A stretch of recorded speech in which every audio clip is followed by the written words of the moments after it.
अब मैं आता हूं, देखिए हुआ क्या कि नेतन्याहू गए कहां, अचानक पीएमओ से क्यों गायब हो गए। तो मैं आपको बताता हूं, ये खबर ये है कि नेतन्याहू जब अचानक पीएमओ से गायब हो गए तो वहां हड़बड़ी मच गई। ये हम नहीं कह रहे, तमाम अखबारात लिख रहे हैं। लोग परेशान हो गए और फिर उनको पता चला कि नेतन्याहू को हॉस्पिटल में दाखिल किया गया। नेतन्याहू हॉस्पिटलाइज्ड हो गए। लोगों ने पूछा कि ये क्यों अचानक हॉस्पिटलाइज्ड हो गए, इसकी वजह क्या है। तो लोगों ने बताया कि वो रूटीन चेकअप है, लेकिन ऐसा नहीं है। फिर बताया गया कि दरअसल अब जो है उन्हें वहां बेहोश किया जाएगा, उन्हें बेहोश करके उन्हें हॉस्पिटल में रखा जाएगा, और इसलिए अब वो जो इजराइल की कमान है वो नहीं संभाल सकते, अब वो इजराइल की कुर्सी पे नहीं रह सकते, इसलिए वहां पे जिम्मेदारी सौंपी गई एक दूसरे मिनिस्टर को, मंत्री को। मैं अभी बताता हूं आपको। तो यहां पे आप देखिए, अब जांच जो है, मैं एक एक डिटेल दूंगा आप कि पूरा मामला क्या है। कुछ लोग कह रहे हैं कि दरअसल नेतन्याहू इसलिए गए क्योंकि अमेरिका जो है वो ईरान से अब बिल्कुल बातचीत आखिरी मरहले में है और दोनों में दोस्ती हो जाएगी, दोनों कंप्रोमाइज कर लेंगे। जबकि नेतन्याहू क्या चाहते थे कि ईरान पर हमला किया जाए। मैं अभी सब पे आऊंगा। मामला क्या है, हॉस्पिटल गए क्यों नेतन्याहू। और देखिए, अब आप देखिए कि जब वो हॉस्पिटल गए तो वहां पे दूसरों को, अब चूंकि हालत जंग में है, यहाँ पीएम तो ऐसे बदला नहीं जा सकता, लेकिन हाँ वो हॉस्पिटलाइज्ड हो गए, वो सख्त अलील हो गए। अब यहाँ पे दूसरे वहां पे नेतन्याहू की जगह, क्योंकि नेतन्याहू को बेहोश किया जाएगा, कब तक के लिए किया जाएगा, क्या कोई डिटेल, कोई बुलेटिन नहीं जारी किया गया। ये मैं आपको बता दूं, कोई बुलेटिन नहीं जारी किया गया। लेकिन आप ये तमाम खबर देखेंगे, और ये खबर कल से चल रही थी, लेकिन आज उसकी तस्दीक हुई है। और उनकी जगह जो इस वक्त कुर्सी चार्ज संभाल रहे हैं वो हैं जो जस्टिस मिनिस्टर हैं वहां के, जो उप मुख्यमंत्री हैं, उप प्रधानमंत्री हैं, यानी वहां पे जो उप प्रधानमंत्री नायब वजीर आजम यारेन लेविन जो है वो अब वहां पे इजराइल की कुर्सी पर फायज हैं। अब उन्होंने चार्ज संभाल लिया, यानी नेतन्याहू। और देखिए ये किस वक्त नेतन्याहू हॉस्पिटलाइज्ड है कि जब आज हमास जो है वो आज ऐलान करने वाला है सीज फायर, यानी बॉल किसके पाले में थी, यानी ये सीज फायर का ऐलान न तो इजराइल को करना न तो अमेरिका को करना, दोनों ने एग्रीमेंट पे साइन कर दिया।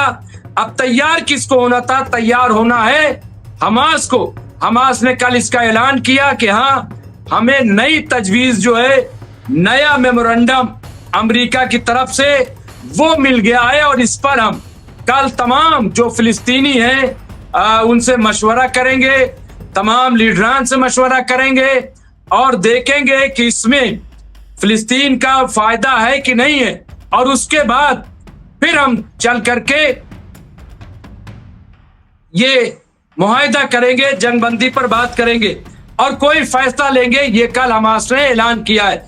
तो आज किसी वक्त अब आप सोचिए, दो बहुत इंपॉर्टेंट चीजें हैं। जिस वक्त नेतन्याहू ने कुर्सी छोड़ी और उनकी जगह जो अपने उप प्रधानमंत्री थे उनको सौंपी, इस वक्त दो चीजें, एक तो ये कि सीज फायर होना है, जंगबंदी होनी है, और कभी भी अब ऐलान हो सकता है। और ये ऐलान कौन करेगा, हमास की तरफ से किया जाएगा। हमास ने जो डिमांड की थी आपको सब मालूम है। हमास ने कहा था कि मुस्तकिल जंगबंदी हो, लेकिन उसमें तय ये पाया कि पहले 2 महीने के 60 दिन के लिए जंगबंदी होगी, उसमें 10 जो है वो कैप्टिव्स वो हमास छोड़ेगा, और उसके बदले में फिलिस्तीनी जो है वो छोड़े जाएंगे। कई जो डेड बॉडीज है वो हमास छोड़ेगा, उसके बदले में फिलिस्तीनी कैदी, ये तमाम चीजें। तो 60 दिन के लिए आप देखें यहाँ पे ये हुई है। तो मैं जो बात कर रहा था, अब आप देखें 2-3 चीजें मैं आपको डिटेल देता हूं।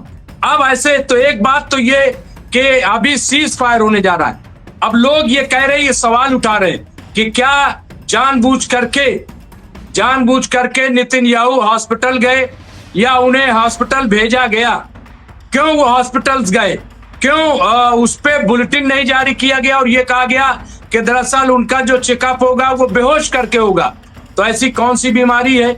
अभी मैं बताऊंगा कि अब तक उनके कौन कौन से ऑपरेशन हुए, लेकिन यहाँ पे उनको जो जिम्मेदारी सौंपी गई, मैंने कहा प्रधानमंत्री को कारगुजार वहां के वजीर आजम बनाया गया, कार्यवाहक प्रधानमंत्री की जिम्मेदारी सौंपी गई। और दूसरा क्या है? दूसरा, ईरान और अमेरिका के साथ बातचीत, ये भी बहुत इंपॉर्टेंट है। आप देखिए, मैं एक एक करके आऊंगा और सबसे पहले मैं आपको बता दूं, सबसे बड़ी बात यह है कि पहली बार बीमार नहीं हुए नेतन्याहू, बल्कि जो रिपोर्टें आ रही उसके मुताबिक बताया जाता है कि 2016 से 2023 तक होता यह है कि जो प्रधानमंत्री होता है उसको अपनी सालाना मेडिकल रिपोर्ट पेश करनी होती है, सबमिट करनी होती है, ये कानून है। लेकिन रिपोर्ट यह है कि 2016 से लेकर के 2023 तक कोई रिपोर्ट बेंजामिन नेतन्याहू ने सबमिट नहीं की कि उन्हें बीमारी क्या है, उन्हें प्रॉब्लम क्या, कोई रिपोर्ट नहीं सबमिट की। तो आप देखिए, और मैं आपको बताऊं, इसके बाद जनवरी 2023 में पहली बार यह कहा गया कि नेतन्याहू बिल्कुल फिट हैं, ऐसा कहा गया। लेकिन क्या वाकई वो बिल्कुल फिट थे? वो बिल्कुल फिट नहीं थे। उनका दिसंबर 2023 में जो कैंसर की शक्ल में होता है प्रोस्टेट, उसका ऑपरेशन किया गया, उसकी सर्जरी की गई और उसके बाद कहा गया कि बहुत कामयाब सर्जरी हुई। ये पूरी डिटेल मैं आपको दे रहा हूं। और फिर मैं बताता हूं, असल में सवाल यह है कि टाइमिंग को लेकर के बहुत बड़ा इशू उठ गया है क्या? और ये भी कि अचानक वो चले गए थे, अचानक बगैर अनाउंसमेंट के, और बाद में ये पता चला कि जिम्मेदारी किसे सौंपी गई। मुबीन अली साहब, मुमताज साहब, ये न्यूज मैं और किसी न्यूज चैनल पर नहीं सुना, सिर्फ आपका न्यूज सुन रहा हूं। नहीं, बिल्कुल मैं सही बता रहा हूं, ये तमाम है। आप जाकर के ट्विटर पर जाइएगा, हिंदुस्तान लाइव जो हिंदुस्तान का है वहां पे जाइएगा, तमाम आपको ये खबरें मिल जाएंगी। लेकिन मैं डिटेल दे रहा हूं आपको, और डिटेल में बातें जो है बता रहा हूं। ये कल से न्यूज चल रही है, ऐसा नहीं है कि मैं और अभी देखिए मैं बता रहा हूं, मैं इसकी डिटेल जब कल आई थी, जयदीप सिंह मुंदेला साहब ने मुझे ये कल ही भेज दिया था, और रात 10:30 बजे जब मैंने इस पे डिटेल की थी तो मैंने इसका थोड़ा सा जिक्र किया था कि वो हॉस्पिटलाइज्ड हैं और किस तरह से। तो मैं अभी ये देखिए, अच्छा ये कल खबर कि मैं डिटेल छोड़ दूंगा एक एक बात, लेकिन सवाल मैं फिर वही बता रहा हूं आपको कि इंपॉर्टेंट सवाल ये है टाइमिंग को लेकर के, जो टाइम चूज किया गया है, आखिर ये क्या वाकई वो बीमार हैं, क्या वाकई वो हॉस्पिटलाइज्ड हैं, या उन्हें जानबूझ करके भेजा गया है? सवाल ये है, क्योंकि टाइमिंग जो है वो बड़ी अजीब और गरीब है। मैं आपको बता रहा हूं, देखिए मैं दिखा रहा हूं आपको, यहां पे आप देखिए तमाम ये कल सबसे पहले देखिए, ये स्क्रीन पर मैं आपको दिखा रहा हूं, यहां जाकर के आप देखिएगा तो आपको पता चल जाएगा। ये स्क्रीन पर आप देखिए तो आपको अंदाजा हो जाएगा कि मैं ये जो बात कह रहा हूं। और इस तरह से आप जो हिंदुस्तान का अखबार है, हिंदुस्तान लाइव, वहां पर भी आप जा करके देख सकते हैं। तो मैं फिर यहाँ पे फिर मैं बता रहा हूं और डिटेल में दे रहा हूं आपको। टाइमिंग को लेकर के भी सवाल उठ रहे हैं पूरी दुनिया में, बड़े बड़े मुबस्सरीन, कि आखिर ये टाइमिंग क्या है। अब आप देखिए कि दिसंबर 2023 में इनका जो ऑपरेशन हुआ प्रोस्टेट का हुआ, तो ये जो है, और उसके बाद कहा गया कि ठीक है, फिर आप देखिए फिर सर्जरी हुई इनकी, फिर सर्जरी मार्च 2024 में इनकी सर्जरी की गई। और ये बताया जाता है कि हार्निया की सर्जरी इनकी की गई थी। और फिर ये बताया गया कि अभी मई में इनको बहुत बड़ा फ्लू हुआ था नेतन्याहू को।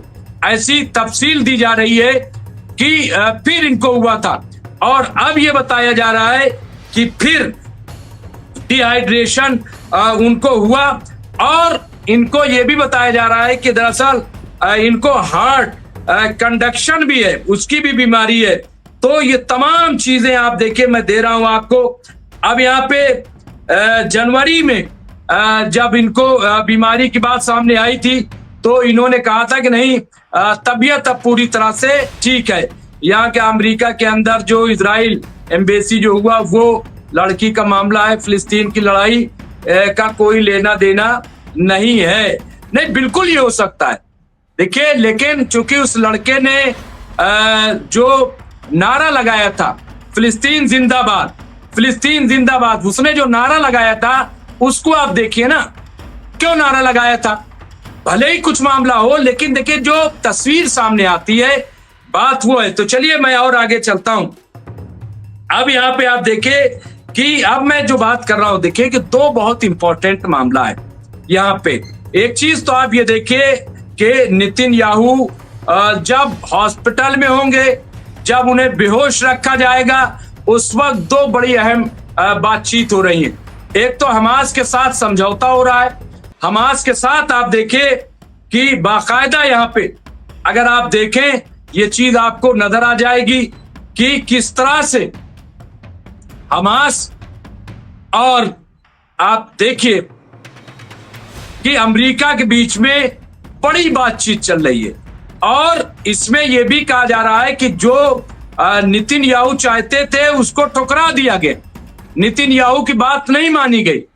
नेतन्याहू तो सीज फायर चाहते ही नहीं थे, नेतन्याहू तो जंगबंदी चाहते नहीं थे। उसकी वजह क्या है कि नेतन्याहू को पता है कि वो बहुत बुरी तरह से घिरे हुए हैं। एक तो उन पर भ्रष्टाचार का इल्जाम है और बहुत बड़ा इल्जाम है। अभी 4 दिन पहले नेतन्याहू को तिल अबीब की जो जिलाई कोर्ट है, जिलाई अदालत है, जो डिस्ट्रिक्ट कोर्ट है, उसमें उन्हें पेश होना पड़ा था। ये मैं नहीं कह रहा हूं, आप रिपोर्ट जाकर के देखिए। तो एक तो वो है। दूसरा, उन पे अभी एक बहुत बड़ा चार्ज आया है जो बेंजामिन नेतन्याहू पे लगा है कि वो दरअसल जो यहूदियों का आतंकवादी ग्रुप है उसको उन्होंने सपोर्ट किया। और सपोर्ट किस लिए किया? ताकि वो फिलिस्तीनियों का कत्ल कर सके। और ये कौन लिख रहा है? जो हार्टेज अखबार है उसने इसकी पूरी तफसील दी है। उसमें भी ये बुरी तरीके से नेतन्याहू फंस रहे हैं, उसमें भी। अब आप ये देखिए, बेंजामिन नेतन्याहू की तरफ से यहूदी दहशतगर्दी की तहकीकात में रुकावट डाली जा रही है। यहाँ पे हार्टेज ने एक नई तहकीकात में, नई रिसर्च में इस बात को जाहिर किया है, बताया है। रिपोर्ट के मुताबिक इजरायली वजीर आजम ने जाती तौर पर मुदाखलत करते हुए इजराइल की शिन बेट सिक्योरिटी एजेंसी को मकबूजा मगरबी किनारे में फिलिस्तीनियों के खिलाफ दहशत गर्दाना हमलों के इर्तिकाब के शुबे में यहूदी इंतहा पसंदों की निगरानी और यहाँ पे देखिए वायर टैग करने से रोक दिया था। ये आप देखिए। तो मैं क्या कह रहा हूं, मैं एक बात आपको, तो इंपॉर्टेंट टाइमिंग को लेकर के बहुत बड़ी है। तो एक तो ये कि भ्रष्टाचार का बहुत बड़ा इल्जाम, नंबर 1। नंबर 2 ये कि जो यहूदी आतंकवाद है वो जिस तरह से उसका इन्होंने पूरा सपोर्ट किया, तो नंबर 2 वो बात सामने आ गई है। और ये बहुत बड़ा इल्जाम है नेतन्याहू पे। उसकी वजह क्या है कि वहां जो इंटरनल सिक्योरिटी है, ये वहां के अफसरान ने कहा उसको बहुत बड़ा खतरा लाक हो गया है। तो ये आप देखिए। तो अच्छा, नंबर 3 क्या देखिए कि जो हमास और अमेरिका के दरमियान जो जंगबंदी की बात हुई उसमें नेतन्याहू को साइडलाइन किया गया। आप ये तो सुन ही रहे होंगे कि बड़ी हॉट टॉक जो है ट्रंप और नेतन्याहू में हुई है। और बार बार ये और हॉट टॉक जो है वो सिर्फ हमास को लेकर के नहीं है, ये जंगबंदी को लेकर के नहीं है, बल्कि ईरान और अमेरिका। देखिए बड़ी बड़ी कंपनियां, आप जो अभी आप क्या समझ रहे हैं, जिस तरह से एलन मस्क ने साथ छोड़ा जो डोनाल्ड ट्रंप का एक तरीके से जो एडमिनिस्ट्रेशन में मुशीर थे, वो अपने ओहदे से बरतरफ हो गए, कहा कि मैं नहीं रहूंगा। क्यों?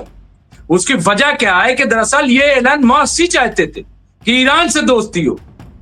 मस्क जो है एक बिजनेसमैन है, बहुत बड़े ताजिर है, और वही बार बार ये कह रहे थे, और वो इलेक्शन के दौरान भी ये बात सामने आई थी।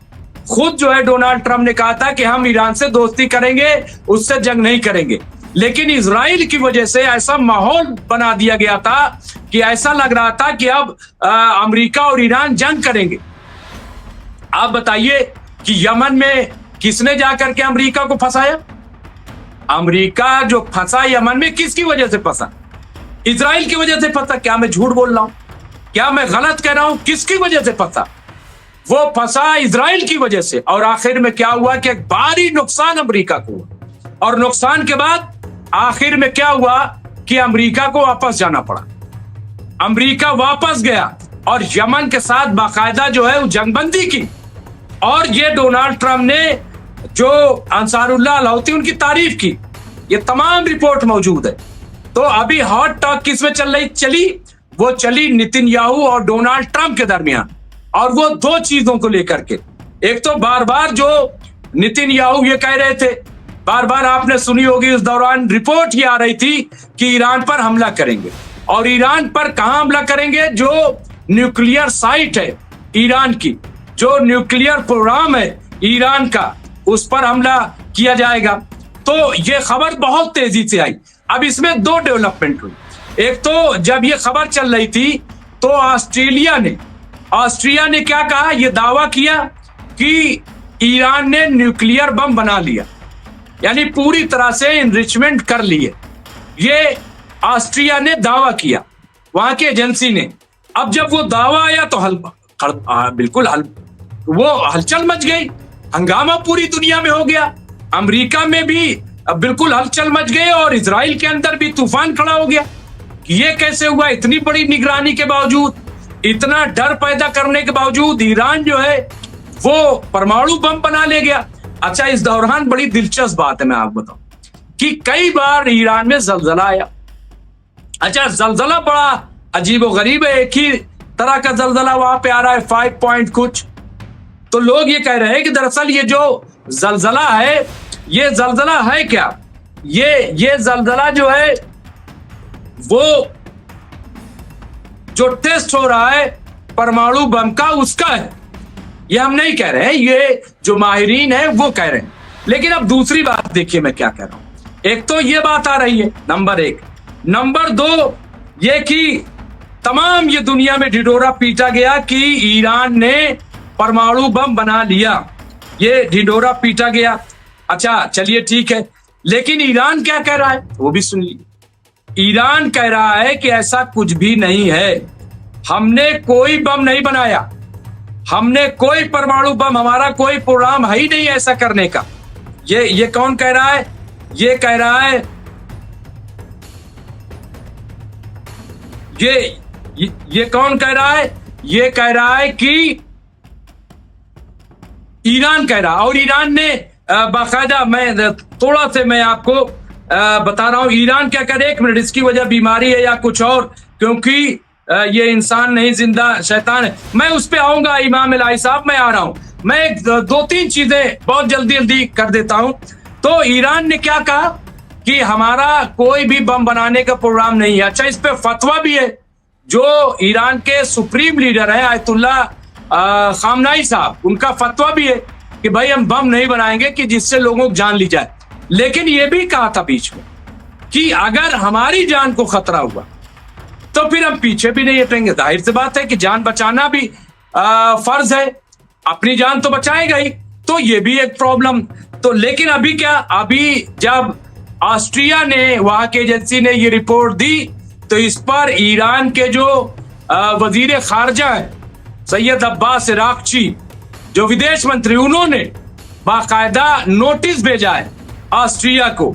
और नोटिस भेजने के बाद इसको कंडम किया और ये कहा आप सोर्स बताइए, आप ये दावा कैसे कर सकते हैं, ये सोर्स बताइए। तो अब वो जो है सोर्स, अभी तक कोई जवाब नहीं आया। इसका मतलब क्या है? कि ईरान जो है दरअसल अमेरिका को यह एतमाद दिलाना चाहता है कि हमने कोई परमाणु बम नहीं बनाया, ऐसा हमने कुछ भी नहीं किया। और ऐसे में जो इनरिचमेंट की बात है, पहले अमेरिका कह रहा था कि आप अपना इनरिचमेंट जो है आफजूदगी वो 0 कीजिए, 0 कर दीजिए, लेकिन ईरान उस पर अड़ा रहा कि ऐसा कभी हम नहीं करेंगे। हमारा जो पहले से प्रोग्राम तय है 3.5 इनरिचमेंट, वो हम करेंगे। अब खबर ये आ रही है कि दोनों जो हैं, दोनों इस बात पे मुत्तफिक हो गए। अच्छा, उसकी वजह क्या है, मैं आपको और एक बड़ी वजह बताता हूं, और फिर आप देखिए, आप उसको जोड़ करके देखिए बड़ी वजह क्या है। बड़ी वजह यह है कि सऊदी अरब, यूएई और कतर, इन 3 बड़े मुल्कों ने, ये कौन मुल्क है आप याद कीजिए जरा, ये 3 मुल्क है वो जहां अभी डोनाल्ड ट्रंप आए थे, 3 दिन की विजिट की थी और तीनों से बड़े सौदे किए। अब सौदा करने का मतलब ये थोड़ी होता है कि तीनों मुल्कों ने सारा पैसा एक साथ दे दिया कि ले जाओ ट्रंप जी ऐश करो, ऐसा नहीं होता है।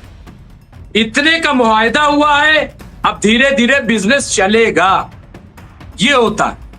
यानी ये सरमाएकारी जो है, तो अब ये तीनों मुल्क क्या कह रहे हैं, इन्होंने बाकायदा बहुत मुहज्जब जमान में अमेरिका को धमकाया। और धमकाया क्या कि आप या इजराइल माफी चाहता हूं,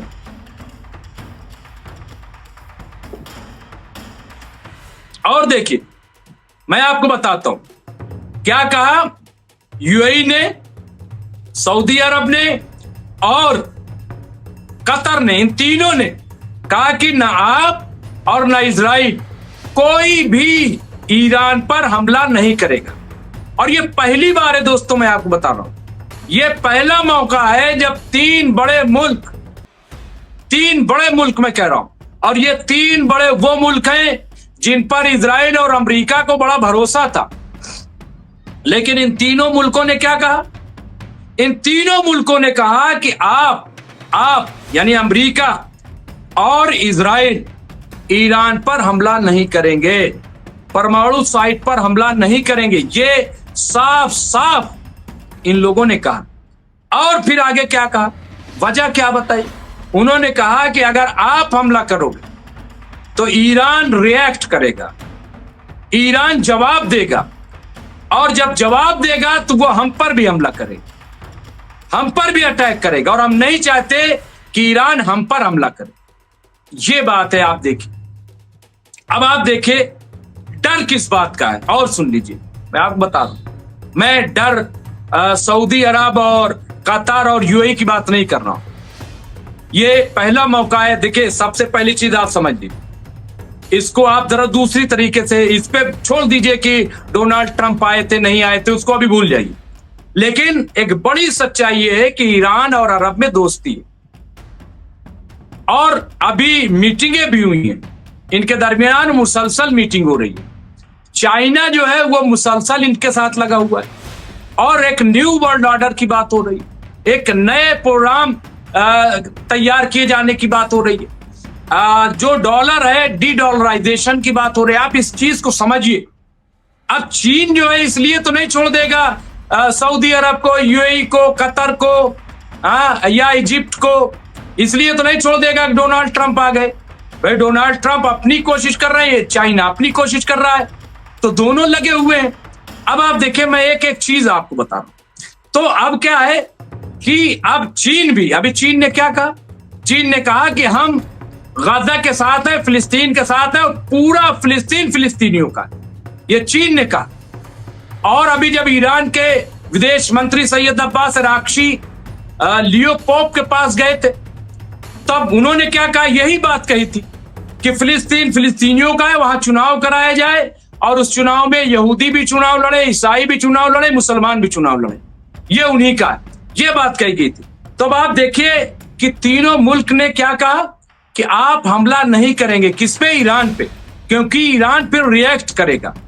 तो आप देखिए कि अब क्या चाह रहा था अमेरिका के पास, आप खुद बताइए, क्या बगैर सऊदी अरब, कतर, जॉर्डन या यूएई के बेस दिए क्या अमेरिका ईरान पर हमला कर सकता है? नहीं कर सकता, नहीं कर सकता। और अगर बेस इस्तेमाल किया यूएई का, सऊदी अरब का, तो ये ईरान की मजबूरी होगी कि यहां पे हमला करेगा वो ईरान। ये मजबूरी होगी ईरान की, और वो ये तीनों मुल्क नहीं चाहते।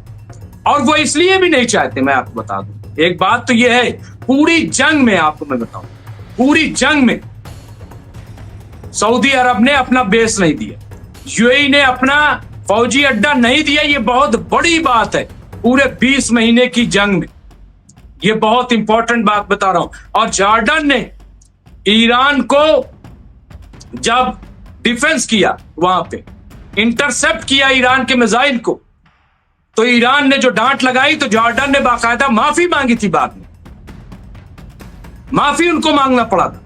तो एक तो ये कि दोस्ती की बात भी है। दूसरी जो बहुत इंपॉर्टेंट है वो, मैं एक एक बात पे आ रहा हूं, मैं कॉल आ रही थी, मैं एक एक चीज, अब आप देखिए एक चीज और देखिए, सिर्फ बात ये नहीं है, अभी जो खबर आ रही है कि किस तरीके से आप देखिए तो परमाणु से अब यहां पे तीनों मुल्क जो है उन्होंने मना कर दिया कि आप हमला नहीं करोगे। तो अब डोनाल्ड ट्रंप की इतनी हिम्मत नहीं है, इतनी ताकत डोनाल्ड ट्रंप के पास नहीं है कि वो ईरान पर हमला करे। और नेतन्याहू क्या चाहते थे कि ईरान पर हमला हो। अब बताइए नेतन्याहू के पास चारा क्या था, सिवाय ये कि हॉस्पिटलाइज्ड हो जाए। मैं कोई बात नहीं कर, मैं एक तजिया कर रहा हूं कि क्या चारा। दूसरा ये, पहला ये कि हमास से समझौता, यानी नेतन्याहू को नजरअंदाज करके, और उसकी वजह क्या थी आप दोस्तों समझिए। पूरा यूरोप जो है वो अमेरिका के खिलाफ जा रहा था। एक तो टैरिफ का मामला था, उससे नाराज था पूरा यूरोप। अभी कनाडा को अपने अंडर में 51वां स्टेट बनाने की बात थी, उससे नाराजगी थी। दूसरा चीन के साथ मिलकर के, अभी जब आसियान समिट हुई जो चीन की कयादत में हुई थी, उसमें कितना बड़ा ऐलान किया गया। तो ये तमाम चीजें, ब्रिक्स क्या है आप समझ रहे हो, ब्रिक्स क्या ये अमेरिका के लिए कोई अच्छी खबर है? अच्छी खबर नहीं है। अमेरिका भी समझ रहा है कि ब्रिक्स अगर मजबूत हुआ तो बहुत सारे मुल्क उसके हाथ से चले जाएंगे। इसलिए मैं आपको बता रहा हूं बहुत इंपॉर्टेंट बात। अब यहां पे आप देखिए, बस खत्म कर रहा हूं, तो इसलिए यहां पे तीन बड़े मुल्क यूएई, सऊदी अरब और कतर, इन तीनों ने अमेरिका को खबरदार किया कि आप कतई ईरान पर हमला नहीं करेंगे। अब जब ये खबर आई तो एक बड़ा वावैला मचा और ये कहा गया कि ये जो अरब मुल्क हैं अब ये ईरान की बात मानने लगे। ये अजीब बात, ईरान के, और खामनाई साहब को कहा गया कि मिडिल ईस्ट के वो सुप्रीम लीडर बन गए, उनकी बात सब सुन रहे हैं। अब ये अफवाह इस तरह की उड़ाई जाने लगी, जबकि कभी भी ईरान ने अपने आप को ना तो सुप्रीम माना, ना तो उसने ये कहा कि मैं लीडर बनने के लिए तैयार हूं, कभी नहीं कहा ईरान। लेकिन अब ये अफवाह उड़ाई गई कि ईरान जो है, अब आप देखिए, मैं यहाँ पे जो बात बताना चाहता हूं कि आप देखिए कि मामला क्या है। अब यहाँ पे आप देखिए, यहाँ पे बस थोड़ी देर, तो इसलिए मुझे लग रहा है कि मैं, और बहुत सारी स्टोरीज है, लेकिन मैं यहाँ पे जो बता रहा था कि इस वक्त हालात, अच्छा ईरान ने क्या कहा कि अगर हमला किया गया तो 400 सेकंड में जो ईरान के कमांडर, वहां पे IRGC के जो लीडर हैं, ये 3 कमांडर, जनरल मूसवी, उन्होंने क्या कहा, जो मेजर जनरल हैं IGCR के, उन्होंने कहा कि अगर थोड़ी सी भी हिमाकत की गई तो 400 सेकंड में, 400 सेकंड में, यानी कुल मिला के 4-5 मिनट में पता नहीं चलेगा कि इजराइल कहां है। ट्रिगर पे जो है हमारी उंगली रखी हुई है, ये बात जो है वो कही गई। तो इसलिए मुझे लग रहा है कि ये ऐसे हालात बन गए कि एक तो ये कि अमेरिका के पास कोई रास्ता नहीं था, अमेरिका चाहते हुए भी अब कोई खेल नहीं कर सकता था, क्योंकि सऊदी अरब, यूएई और कतर, इन तीनों ने ये कह दिया था कि कोई हमला जो है ईरान पर नहीं करेगा। और ईरान ने भी मुसलसल अपनी ताकत दिखाई। ईरान ने बताया, अच्छा सबसे बड़ी इंपॉर्टेंट बात यह है कि जो इंटरसेप्ट है इजराइल का वो खत्म हो गया। आप देखिए कि हूती रोज हमला कर रहा है। अभी बड़े स्टेडियम पे वहां इजराइल के प्रेसिडेंट बैठे हुए थे, वहां गेम चल रहा था, गेम को रोकना पड़ा और बड़ा हमला किया, जिसमें खबर यह है कि कई इजरायली मारे गए। तो इंटरसेप्ट करने की ताकत जो थी, जो जिसका बड़ा आयरन डोम का बड़ा हुआ था, एरो 3 एरो 2 का थर्ड सिस्टम आया था, सब जो है नकारा साबित हुए, कोई काम नहीं कर रहा है। और अभी आप देखिए कि बैलिस्टिक मिसाइल से बड़ा हमला जो है वो किया गया। तो इस तरह की, अब ऐसे में हॉस्पिटल चले जाना, दोस्तों मैं और स्टोरी दूंगा बाद में, और रात 10:30 बजे भी मैं और डिटेल से लाइव करूंगा। लेकिन इस वक्त मैं आपको बता रहा हूं कि जो मैं खबर आपको बता रहा था कि किस तरह से जस्टिस मिनिस्टर थे और उप प्रधानमंत्री, वाइस ये यहाँ पे डिप्टी पीएम जो थे यारिब लेविन को, उनको जो है वो अभी जिम्मेदारी इजराइल की सौंपी गई है।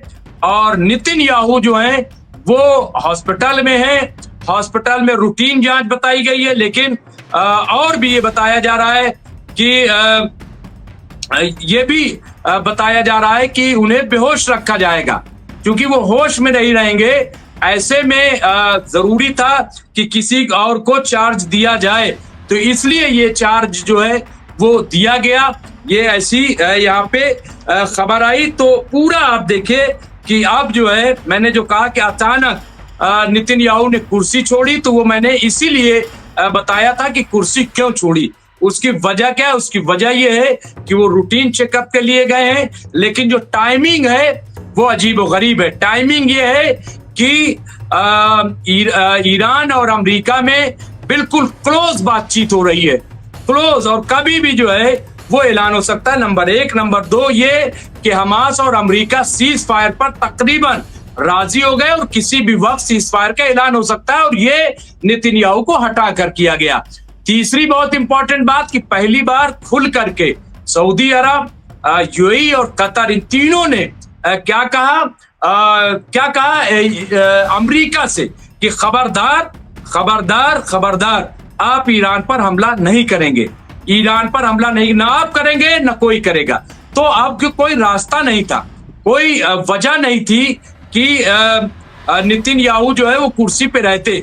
चौथी जो बहुत इंपॉर्टेंट है वो ये कि 2 चीजें, एक तो भ्रष्टाचार का मामला था ही जो नेतन्याहू पर था। सबसे बड़ी चीज क्या हुई है कि जो वहां पे यहूदी आतंकवाद है, मैंने आपको ये स्टोरी जा करके एमएमसी न्यूज इंडिया पे आप देख सकते हैं, यहूदी आतंकवाद को वो जो है वो उसको इन्होंने बढ़ावा दिया, उनका इन्होंने सपोर्ट किया।